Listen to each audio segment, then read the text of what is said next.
Stover at Yale, by Owen Johnson, is a novel describing undergraduate life at Yale at the turn of the 20th century. The book was described by F. Scott Fitzgerald as the textbook of his generation. Stover at Yale recounts Dink Stover's navigation through the social structure at Yale and his struggles with social pressure. Plot summary. Setting the stage. Chapters 1 to 3. The story opens with a picture of Stover seating himself on a train bound for New Haven. We get a very short recap of Stover's background from his Lawrenceville days, recounted in the varmint, where Stover overcame a poor start to distinguish himself on the gridiron and became a class leader. While Stover is poised in dress and bearing, Johnson pokes fun at Stover's self-awareness of that around him and his classmates are more eager and juvenile. Stover listens to them talk around him and learns of the secret society system, which will be the main drama of the plot.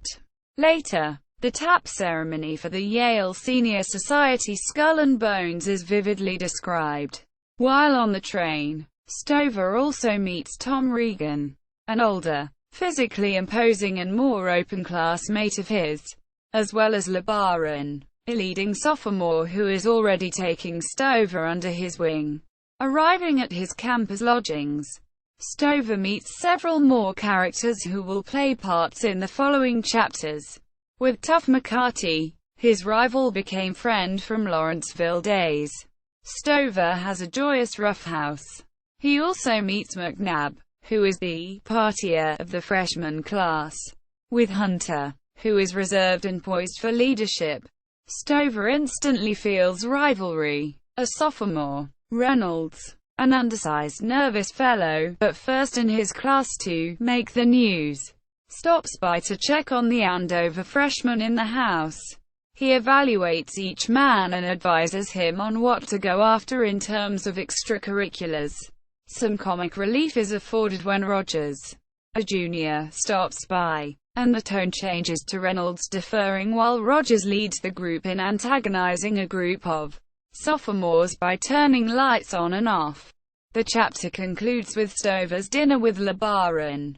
LeBaron counsels Stover on the importance of winning election to a secret society. Stover is troubled by the seriousness of this social positioning.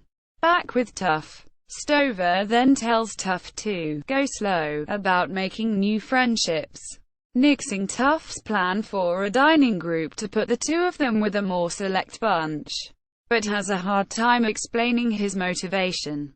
Establishing himself in the class. Chapters 4 to 27. The action then shifts to the gridiron.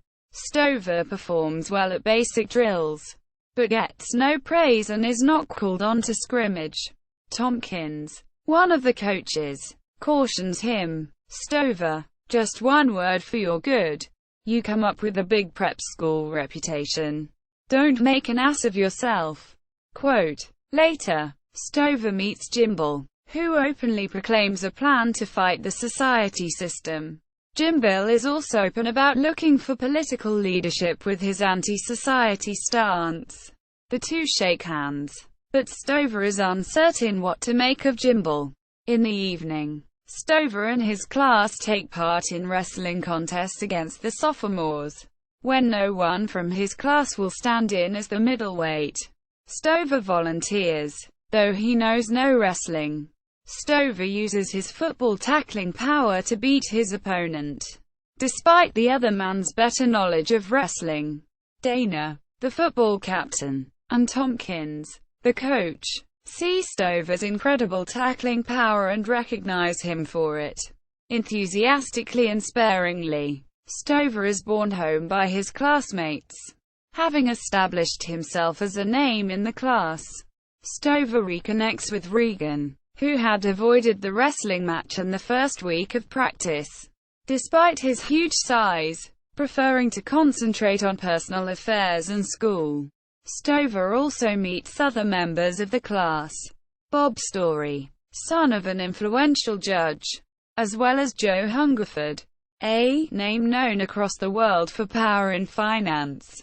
Stover, with Hungerford's encouragement, persuades Regan to become the waiter for their dining club. In football practice, Stover at first is disappointed that his wrestling heroics do not suddenly win him a place on the team, but eventually he gets placed as the end on the scrub team.